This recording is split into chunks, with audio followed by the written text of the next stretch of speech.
Scream 6 was directed by Matt Bettinelli-Olpin and Tyler Gillette. Or is it Gillette?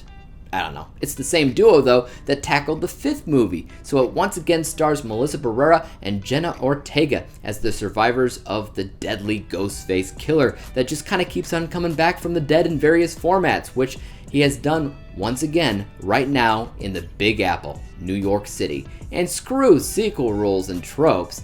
This time it's a much wider net, as it's not simply a sequel. Come on now. Now it's a franchise, which means nobody's safe. Thankfully, in the beginning of this film, through the use of a therapy session, we got a little bit of a previously on refresher course, because I know it was just like last year, but I don't really remember all that much about what happened in the last movie. I remember much more about what happened in the first 3 movies in the series, or what I consider to be the OG trilogy, maybe a little bit of the 4th film. Everything after that has been kind of touch and go at best, so the 5th and the 6th film. And that's especially true when it came down to the stereotypes and the tropes.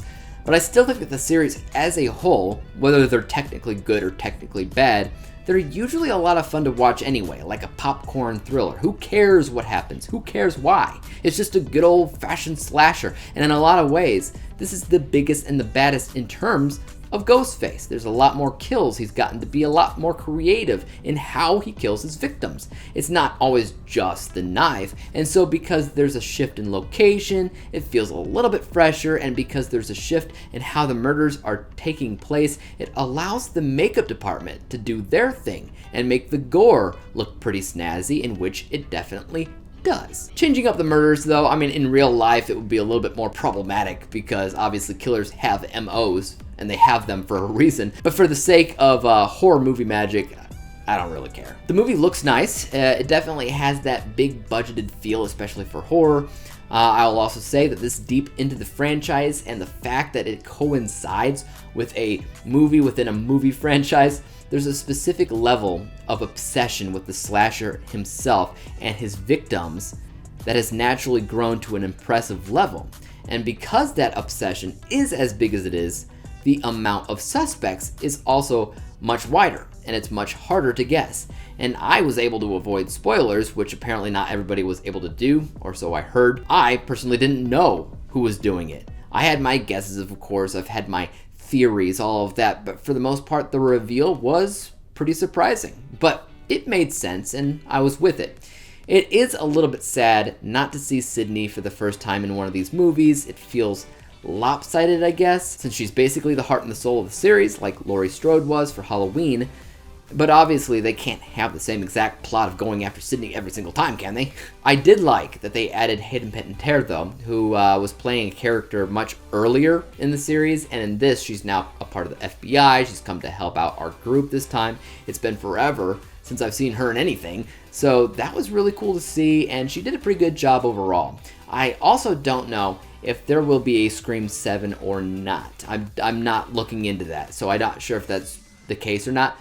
But I kind of hope there isn't, because in a very big way, this feels like a conclusive ender for the series as a whole, because it literally talks about all the killers that came before as it comes to a head. You see all of their masks, you see all of their knives, you see all the costumes, and it really feels like a culminating event. So if there was a 7th film, it probably wouldn't have that same sense of finality that this kind of has. But, I mean, if Sidney is a part of the 7th, that could change things a lot. I scored Scream 6 a C+ letter grade, final overall score of 69%, 69 out of 100 possible stars. That basically means it's fine. It's, it's well done in certain areas, but obviously not to the extent of other Scream movies, though. Personally, I kind of missed the sense of humor that the series had when Wes Craven was behind the scenes. He had a very good way about balancing it out and making it, in a very big way, kind of a horror comedy. I would say probably more horror than comedy, but that comedy was usually there, and it really helped things, and ever since he died, RIP, I miss him. I miss his soul, I miss his input into the series, and a part of it feels mediocre without him. A part of it feels like it's on autopilot without him. If I didn't have the original series to compare it to, I would say that this movie is fine. It's a slasher, it does its job, it looks nice, it has some good visuals and a decent flair of mystery.